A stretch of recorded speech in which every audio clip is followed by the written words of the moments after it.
Welcome to Bobby Owsinski's Inner Circle.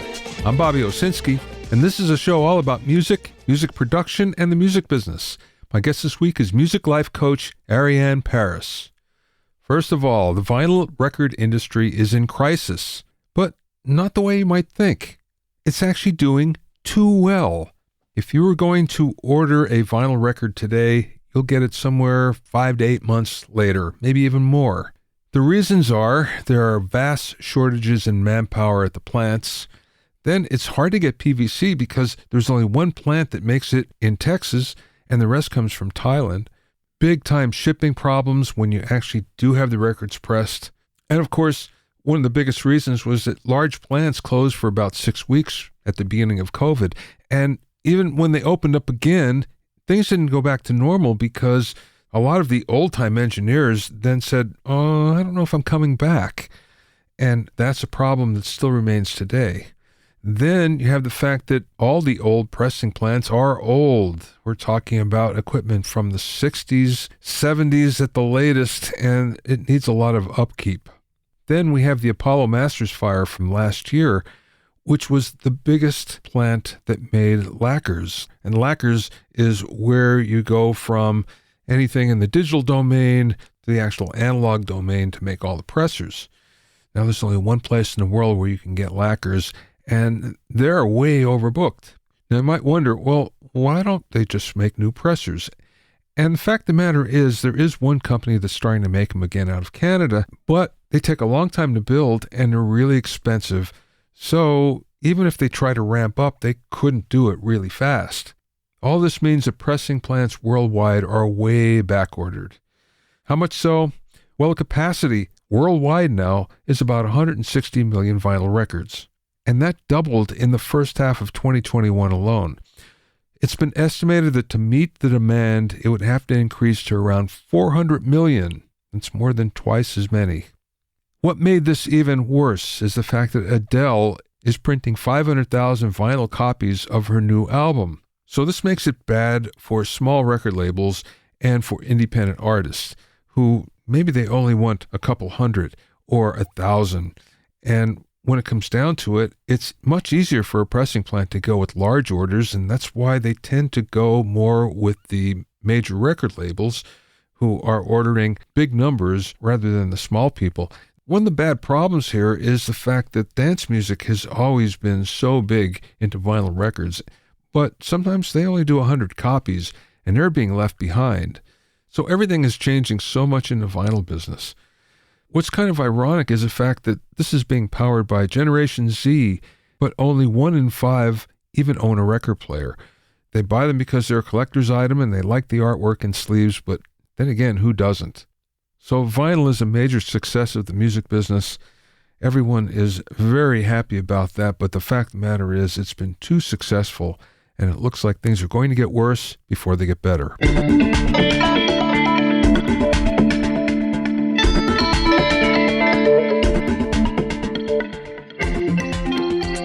If you have any questions or comments, you can send them to questions@bobbyowsinski.com. Don't forget about my online courses on mixing, production, branding, and music business success at bobbyowsinskicourses.com. Also, get an expert analysis and objective opinion of your songs and mixes as a member of my Hitmakers Club. Go to hitmakersclub.com to learn more.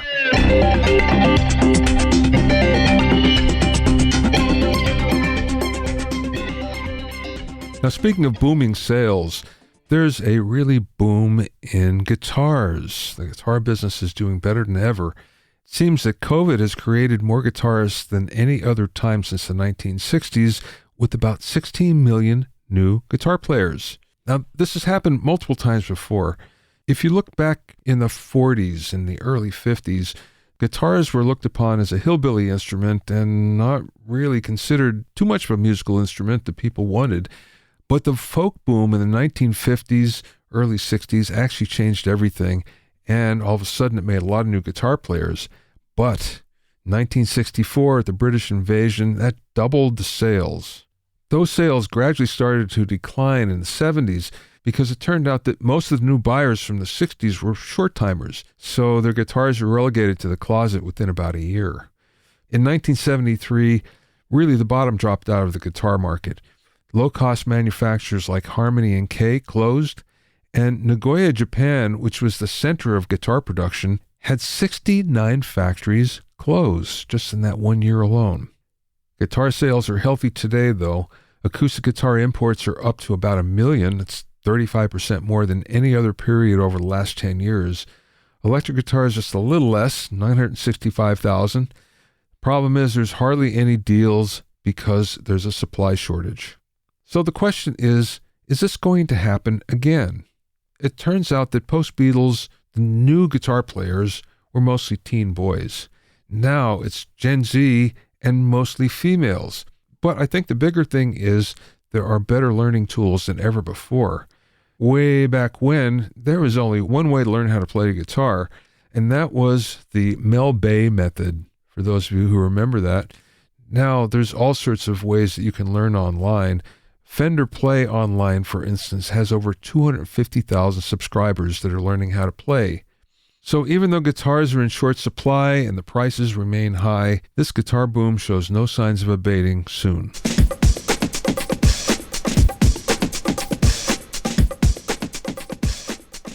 My guest this week is music life coach Ariane Paras, who started in the business working for record labels and booking acts into large venues before she found that her real calling was helping people. Now, through her Olympia Coaching, she teaches musicians, artists, and industry professionals how to be happy and thrive in their careers. A certified life coach, Ariane uses a variety of self-development tools from fields such as NLP, neuroscience, mindfulness, and positive psychology to help her clients create the life they love and love the life they have. During the interview, we spoke about connecting to your creativity, using breath work to overcome a negative emotion, working with artists who feel stuck in their careers, getting beyond the typical artist mindset blocks, and much more. I spoke with Ariane from her office in Barcelona.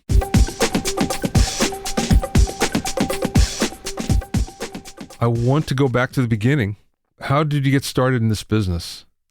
So to rewind a little bit, I started my career in the music industry. I love music. I can't imagine living without music. And I always knew from very young that this is what I want to do with my life. So I'm from Marseille in France. I moved to London where everything happens. I worked for a couple of labels over there.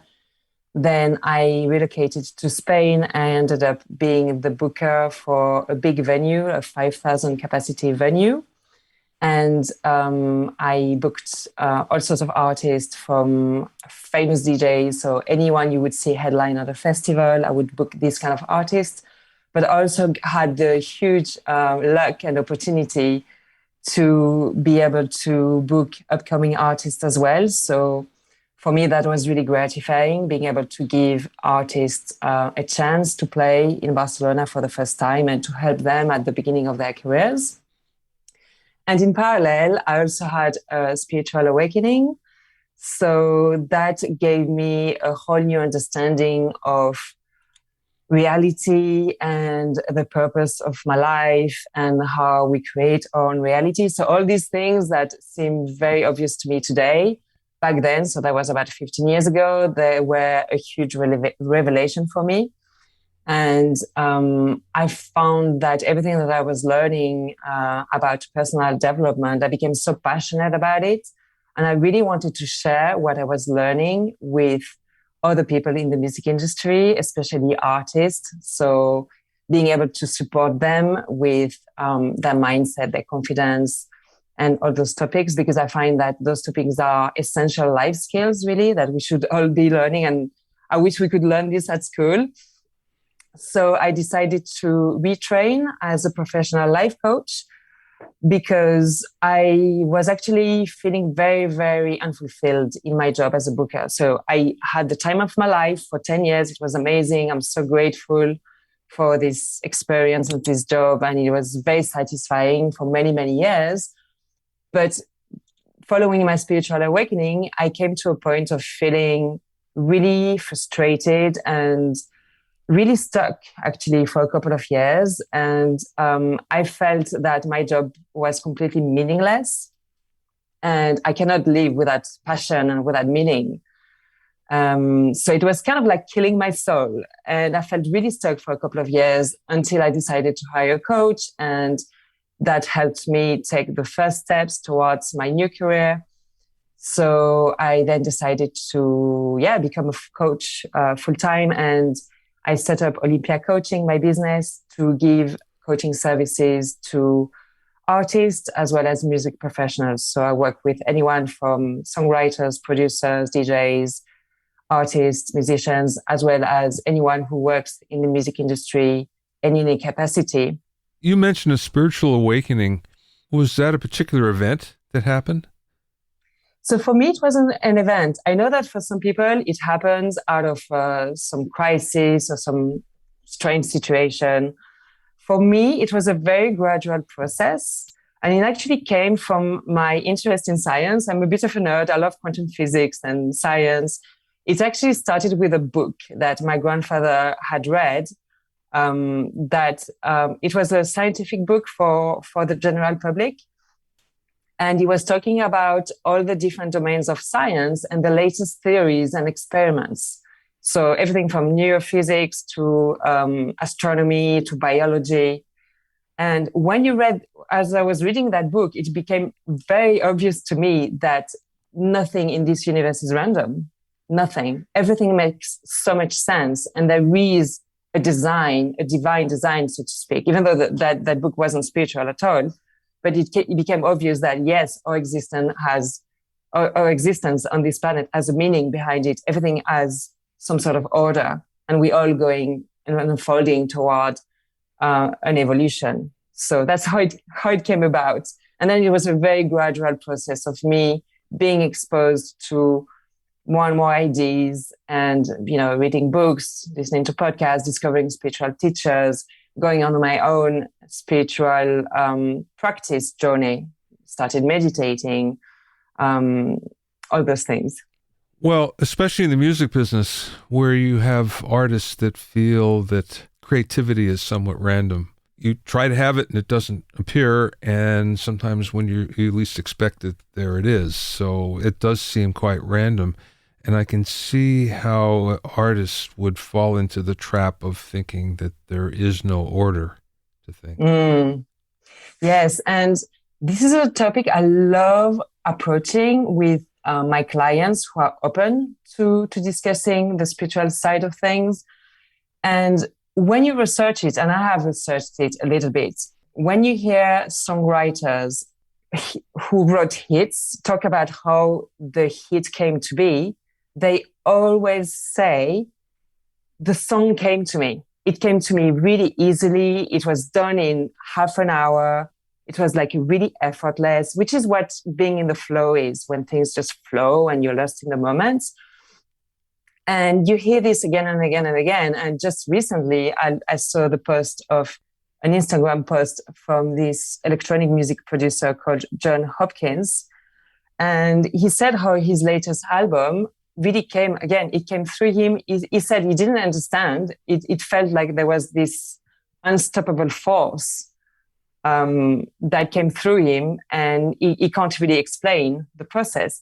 And I really feel this is what's happening. The best of creativity happens when we get ourselves out of the way. So the human self gets out of the way of the song, the lyric, the idea, the project, whatever that is in the ether, so to speak, and is waiting to be channeled through you. It shows you as the messenger or the channeler for this thing to be created in the 3D reality. That's how I see things.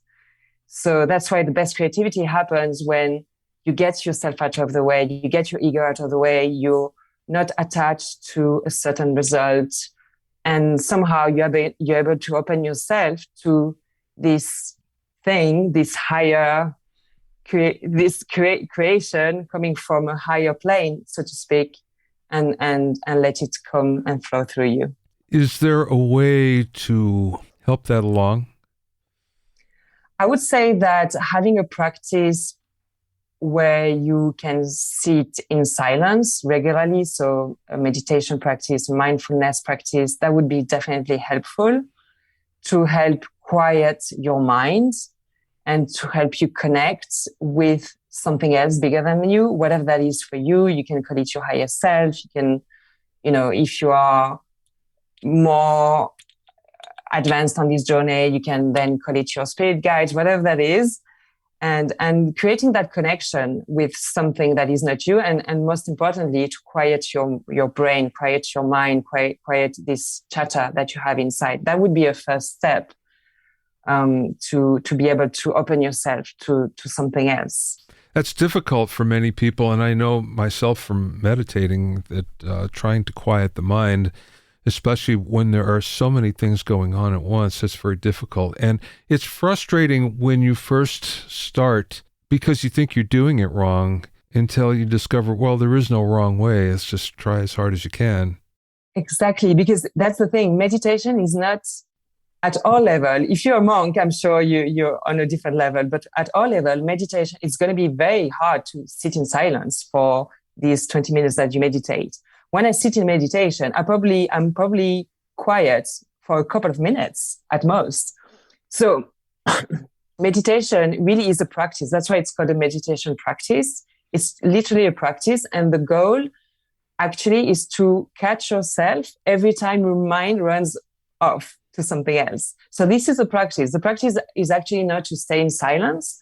The practice is catching yourself again and again and again, and training your awareness to realize when your brain is running off with a thought and coming back to the seat of consciousness. That is the whole exercise. And it is difficult. Yeah. Let's talk about your transition to coaching for a second. So you became a certified life coach and you trained for that. I'm not sure how that works. Take me to the process. So the process of what? Of the training? Yeah, of the training to become a life coach. Yeah, so I think each coaching school is different. They all have their own process or their own method, I guess. And the one I did was going through the process ourselves. So you don't, when you're training coaching, you don't learn tips or tools that much. I didn't learn that many tools in my trainings. I learned the tools and the techniques in my ongoing education, because as a coach, you're always learning new things and you have to educate yourself constantly. But the training was essentially going through the process ourselves to understand. For example, there was a module on learning to be with and accept our emotions. Because me as a coach, I need to be able to do that for myself so I can hold the space for clients.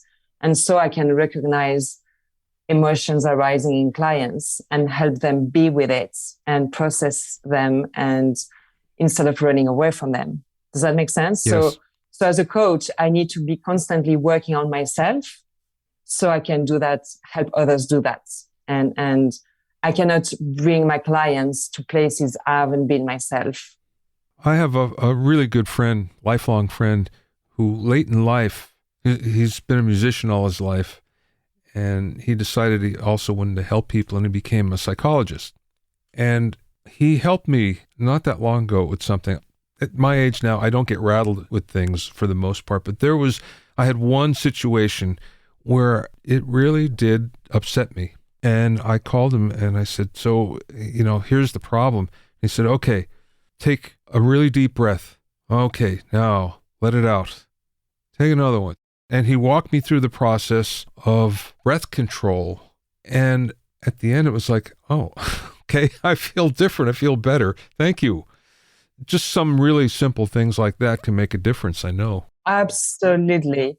And I love breath work. I love breathing techniques. It's something I use myself. It's something I always recommend to my clients as well, because it's such a simple tool and it's so effective. It's completely underrated in a society. We don't realize how breath is so important. In the East, it's chi, it's prana, it's the vital life force. It's not just oxygen, it's your life force. And one thing with breath one very easy to remember tip that I tell my clients is you cannot breathe properly and be anxious at the same time. So just by doing a simple clearing breath, like your friend advised you to do for a couple of minutes. Just breathing like that consciously, deeply, slowly, it completely changes your state, and it changes how you feel, and it changes how you think. Yeah, it certainly does. I can attest to that. Ariane, who's your typical client? So, as I said, I work with people from the music industry, and they come to me when they feel stuck or frustrated in their careers. So, in the case of artists, quite often they struggle with inner blocks, maybe a lack of confidence, they have self-doubts, fear of rejection, things like that. And also quite often they like structure or discipline. So they may not even have clear goals, and they don't have the structure to achieve those goals and make things happen. So, and this is really holding them back from getting to the next level, because if you lack confidence, then it's going to stop you from reaching out to others, from sharing your music or even releasing it, things like that. So I really help them become more confident in themselves and in their abilities, in their music. And I help them as well become more focused, more productive, so that they can achieve their goals and really fulfill their potential. And I also work with music professionals, so people who work in the music industry, and their problems are slightly different. And they normally come to me when they are at a transition in their lives or in their careers, and they are unsure on how to best move forward and which moves to make. So I help them get clear on which type of role they would be best suited to. So what fits them, because sometimes they want to stay in the music industry, but they want to change roles because their priorities are different, or they are frustrated with their current job. So I help them get really clear on the next steps and which direction they can take in their careers, so they can feel fulfilled and happy, which is what we all want. The thing about musicians, and especially younger musicians, it's very easy to be confused about what to do and not have a clear vision at all. And I think that's the case for most musicians. It's probably the rare one that really has everything, that the ability to follow through is a big one, what their goals are, what their attainable goals are. All those things, it's very unique, I think, when that happens. So most musicians are flailing and could definitely use a coach. Yes, absolutely. Because as a musician, these days you have to be a music entrepreneur. There's so many things to do, and maybe there's a sea of information out there, and it's hard to really know what to focus on. And also, like you said, maybe they don't have a specific vision of what is it that they're trying to achieve, because I feel that a lot of people want success in the music industry. People are very driven, they're very hard workers, and they want success. However, a lot of people don't spend time to really define what that success is for them. What does it look like? More importantly, what does it feel like? Because at the end of the day, what we want is to feel a certain way. That's what we want to achieve this thing, because we believe having this is going to make us feel a certain way, which is normally we want to feel happy, we want to feel at peace, we want to feel fulfilled. That's what we are really yearning for. So yeah, helping clients with their vision, really helping them envision something, maybe something even bigger than what they allow themselves to dream of. That's something I do, and I love doing that. I can so relate to that because I lived through it. I was a touring musician. My whole identity was based around being a guitar player. And I actually rose to a reasonable level. I was a musical director for a famous English artist, and totally miserable. And the day I gave that up and just decided, I'm not going to do this anymore, I'm just going to stay in the studio, it was the happiest day of my life when I look back on it, because it's like this weight was suddenly gone from my shoulders. It was like, okay, my identity no longer lies there. It's someplace new. And I just felt great. But you don't know that until you go through it.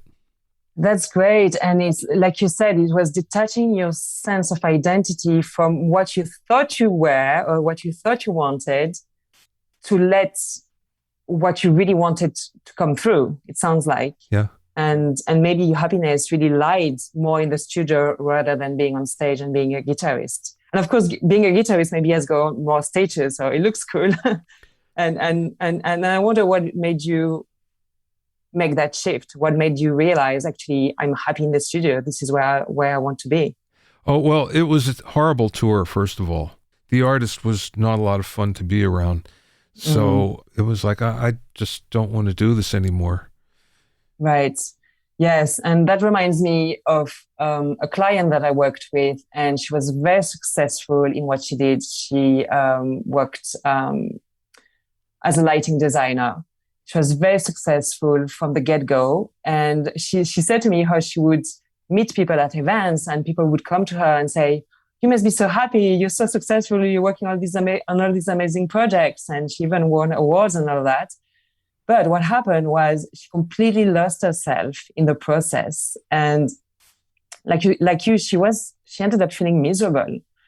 And she ended up being more of a business owner than focusing on the creative side, which is what she really wanted to do and what she was great at, was the creative side. But when you run a company, you end up also having to do all the things required to run a company. And she came to me because she realized she needed a change. And the pandemic helped, of course, helped her make decisions. And I helped her reconnect to what was really important to her, and what did she want to, what did she need to be happy and to be fulfilled, and how can she prioritize what she wanted instead of having to prioritize what she thought other people wanted from her. Which brings up the topic of mindset blocks, because that's what happens. We're in one mindset and we're blocked from going to another one. So how do you get beyond that? So the first thing is to recognize, the first step is always awareness. So recognizing that you may have some of those mindset blocks, which we all have, by the way. And mindset is something that all of us need to be working on regularly, consistently, because there's always mindset work to be done, especially as you grow. And whenever you reach a new level, you're going to reach your new upper limits and new blocks. So you always need to be working on your blocks. And it's very important as well to work on your mindset, because mindset it really is at the root of everything else. Because you have a certain mindset, which means you have a certain set of beliefs, most of which are unconscious, by the way. So, and as we know, the unconscious rules everything that we do. It's not our conscious mind that dictates it, it's our unconscious. So what you believe is really going to inform the thoughts that you have, the feelings that you have, which in turn will inform the actions that you take, which will create the results that you have. So if you look at your results, if you want different results, better results, it's not just a question of doing different things. It's also a question of going back to the roots, which is the mindset. What do you believe about yourself? How is that helping you? So a common root mindset block and belief that a lot of people have, and I think it's a very universal one, is the I am not good enough thing. And that can look like, for a musician, that can look like, oh, this track is not good enough to be released. Or, trying to make the perfect track. So like being perfectionistic, trying to make it perfect and never being satisfied with what you do and what you achieve or the show that you play. Fear of rejection is another big mindset block for artists, which makes total sense, by the way, because it's not nice to be rejected. Everyone wants to be loved and accepted. And when you put yourself out there, like artists have to do all the time, and you have to show up and expose yourself, expose your music to the world, it's extremely vulnerable. And it can be scary to do that because you risk rejection. So fear of rejection is something that can also hold you back from moving forward. Belief in yourself is a big thing, I think, for most artists, most musicians. Again, it's the rare ones that have that and it's unwavering for them. But I think most everybody else always has that doubt. It's funny because I've interviewed on my podcast some very big engineers and producers, and this comes up often. I mean, these are people that work with superstars, and they'll often say, I wake up every day hoping that people don't discover who I am. Yeah. And you go, wow. The imposter syndrome. Are you referring to the imposter syndrome? Yes, exactly. Yes. And so the imposter syndrome is something that I think, again, like most of us feel at some point or another. And it's good to normalize it and to realize that even the big famous artists and stars and Hollywood stars face that as well. So it's really funny. Like even people like, I think it was Mariah Carey who said, and she said that after having won, I don't know how many Grammys, like super successful albums and all of that. And she would still say, I still feel like a fraud. Yeah. So it's something to, again, when you're able to name it and to identify it. So when this belief comes up, when this thought comes up of you thinking, oh, I hope they don't find me out, realize, oh, okay, this is my imposter syndrome talking now, right? It's just because you have a thought doesn't mean that it is true. So this is where you want to be. I like to call it, be your own A&R and be discerning. So you're not going to say yes to everything that comes up in your head and to all the thoughts that you have. You have to be discerning. What's real? What's not? Is it true? Is it helpful? And if not, decide to let that thought go and think something else instead. So feeling like a fraud, again, I think it's a normal thing, but don't let that stop you because most of us feel it. Most of us have no idea what we're doing. We're just trying our best. Yeah. And you are not a fraud, of course not. Tell me about Olympia Coaching. So Olympia Coaching was born out of this desire to help empower people from the music industry, so artists, music professionals, and help them thrive and help them be happy and help them get to the next level in their careers. So I do that with one-on-one coaching. I also create trainings and workshops for organizations, and I'm hoping to do group coaching in the near future as well. And yes, so I've got a lot of content that people can check out on my website. There's a blog. There are some free resources as well. One of them is to help you become more confident. So you can download that for free on my website. And I've got a couple of coaching programs to help people thrive and to help people who are in need of a career change get clear on their career direction as well.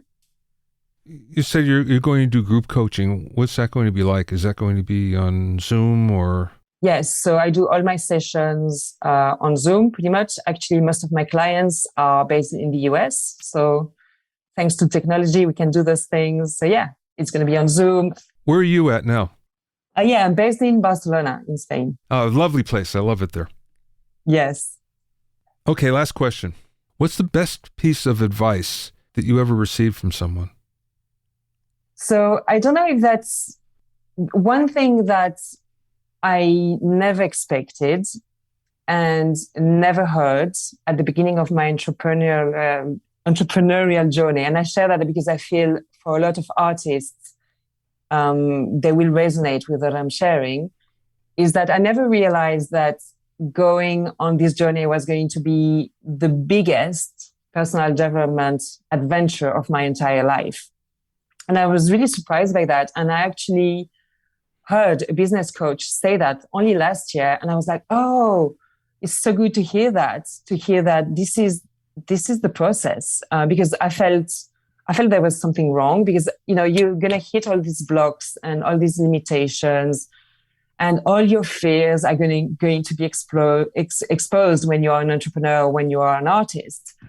And you always have to be pushing your limits and growing out of your comfort zone. And you're going to have to do things that are uncomfortable, like self-promoting, right? It's very uncomfortable for a lot of people. So it's similar to going on the hero's journey.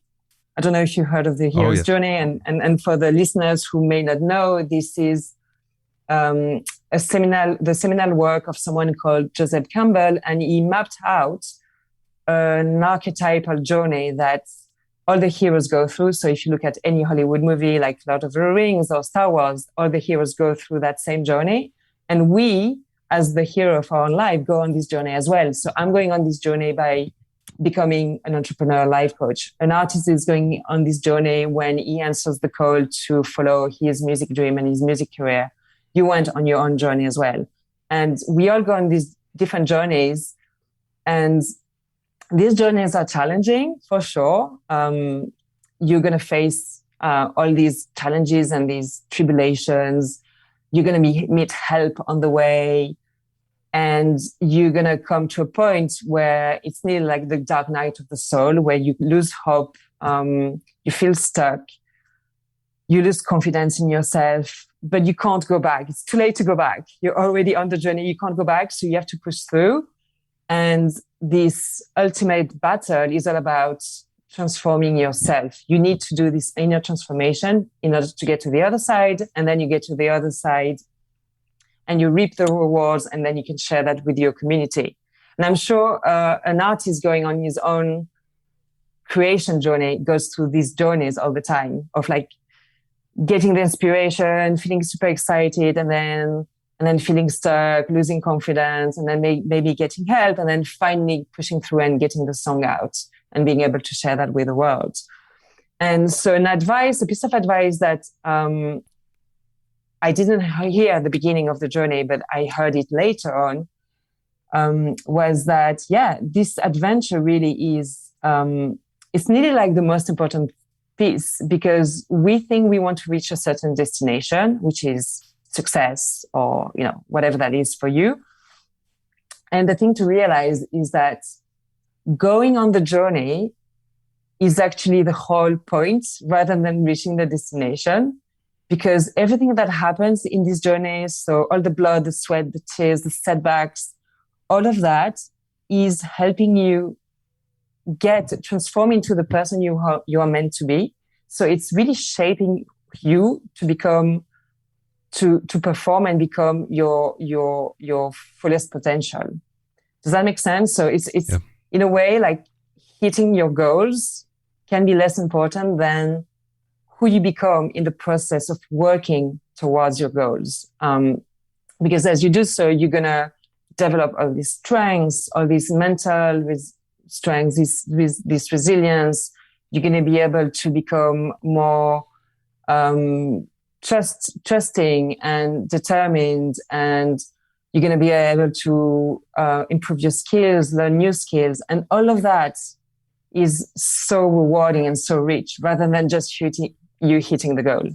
So for anyone listening, if you're on that journey, first of all, congratulations, because not everyone answers the call of the hero's journey. Not everyone, because it takes courage. It takes a lot of courage to even answer the call and to go on that journey. And it's not an easy journey, but it's extremely rewarding. Yeah, you won't regret it, and keep going. You can find out more about Ariane and Olympia Coaching at olympiacoaching.com. That's Olympia, OLYMPIA, Olympia Coaching, all one word, .com. Thanks for listening and being in my inner circle. Remember, if you have any questions or comments, send them to questions@bobbyowsinski.com. To listen to the episodes of Bobby Owsinski's Inner Circle, go to bobbyowsinski.com and select the podcast tab, or you can go to bobbyowinnercircle.com or find it on Apple Podcasts, Stitcher, Mixcloud, Google Podcasts, Spotify, Deezer, TuneIn Radio, Radio Public, and Podbean. At bobbyowsinski.com and bobbyowinnercircle.com, you'll also find a sign-up form for my newsletter and for alerts for new podcasts. This is Bobby Owsinski. I will see you next time.